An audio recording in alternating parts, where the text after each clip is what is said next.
Spider-Man Into the Spider-Verse is perfect. When it came out in 2018, us all at the third floor agreed it was the best Spider-Man movie of all time, and possibly one of the greatest superhero movies or comic book movies of all time.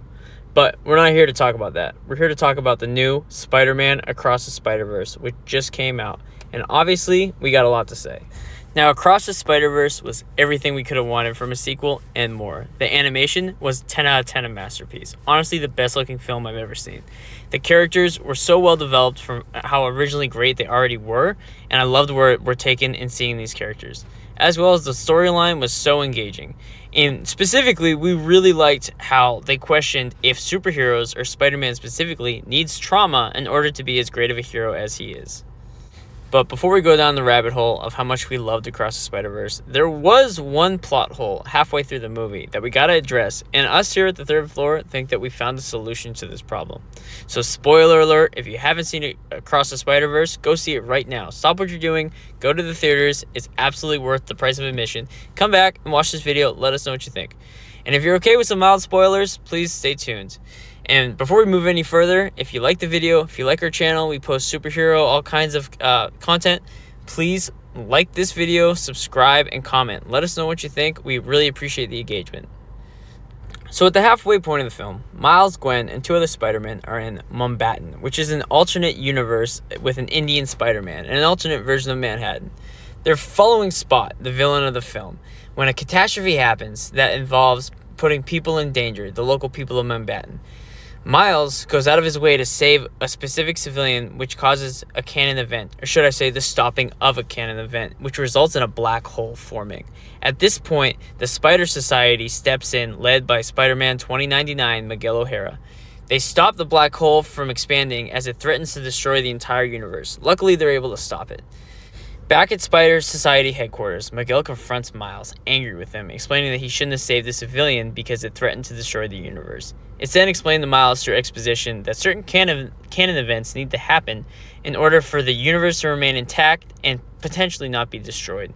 However, it's explained that it is possible to stop a canon event. In fact, we just saw the Spider Society do it, which is why it was so weird to us that the entire Spider Society explains to Miles he needs to let his father die in order for his universe to be intact and for Miles to be a good Spider-Man. Now, I'm paraphrasing here, but Miguel O'Hara explains to Miles that it's not impossible for them to stop the black holes that result from stopping a canon event. In fact, we just saw it in the previous scenes, as it only took a dozen Spider-Men to stop the universe that Mumbattan is in from being destroyed.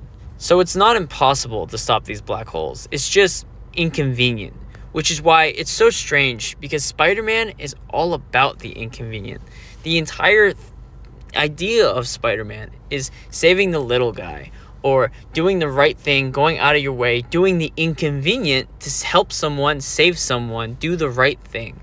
When it comes to the trolley problem of saving one individual over a group, that's where Spider-Man shines the most. He's not Batman, a rich billionaire, or a godlike being like Superman, but he'll do what it takes to save everyone, even putting himself in jeopardy. Now, I'm not going to dock the film for this because I think it was used as a writing tool in order to display Miles as a quintessential Spider-Man juxtaposed to the Spider Society and how they become a little more jaded and corrupt. We do believe there's a solution to this problem, in that if Miles had saved the police officer in Mumbattan, resulting in a canon event being stopped and therefore a black hole emerging, and the black hole was impossible to stop, with the Spider Society stepping in only to save Miles, Gwen, and the other Spider-Men. This would have created a much more plausible explanation for the rest of the film. Our one small change for Across the Spider-Verse is that when Miles saves the police officer, it results in the destruction of the universe that Mumbattan is in, only for the Spider Society to save them, and when going back to headquarters, Miguel O'Hara confronts them, specifically angry at Miles for what he's done, and explains that they've never been able to stop a black hole. They're coming close, and they're trying to figure out how, but they haven't done it yet, which gives Miles hope. As they explain, he needs to let his father die. He says he'll figure it out. He'll be the one to do it. And this does three things that we think can improve the film drastically. Number one, it sets the stakes to an entirely another level. It shows the consequences of stopping a canon event and the power that Spot and the multiversal colliders have in the destruction of an entire universe. Number two, it really warrants Miguel and the Spider Society's frustration with Miles as he refuses to listen and insists on saving his father, as he just recently destroyed a universe due to the results of his negligence. This would also make the situation a lot less black and white.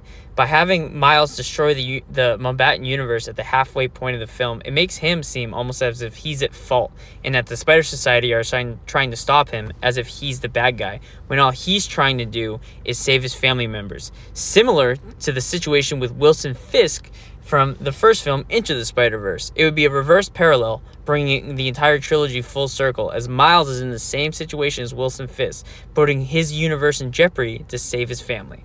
Finally, this would have so much more internal conflict and make Miles so much of a more interesting character than he already is. He's already such a great, fantastic protagonist, but I think this would add so much more complexity to his decisions moving forward, because he's seen a universe be destroyed by the results of his own actions, and he feels the guilt.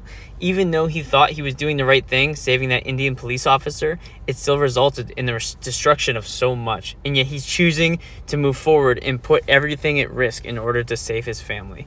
I think this would make both sides of the argument so much more grayer, because we've seen that there's no winning in this situation. Now, this one small fix or change should not be misconstrued as extreme criticism, as Across the Spiderverse was absolutely fantastic. In fact, we believe that this trilogy will go down as probably one of the greatest trilogies of all time, and have absolute faith in the writing team for what they're going to do to finish it out in the final film, Beyond the Spider-Verse, set to come out next year. If anything, this trilogy should show studios that there is no superhero fatigue. If anything, it's just bad movie fatigue. Fans aren't going to pay anymore to go see bad or mediocre movies like Quantumania or Shazam 2. But we will go see creative and passion-driven projects, regardless of if they're live action or animated. At this point, I would do anything to go get animated Batman Beyond trilogy of this caliber. I mean, God, that would be so sick. And honestly, I don't need to see a live-action Into the Spider-Verse film. I keep seeing things online about casting a live-action Miles Morales, but at this point, I think these movies have shown that the superhero medium can be done just as good, if not better, in animation, and I would love to see more moving forward. So, we hope you liked the video and our one small change. If you did like the small change, please let us know, and if you didn't, or have your own idea, please drop a comment. Let us know, and thanks again for listening. See you next time.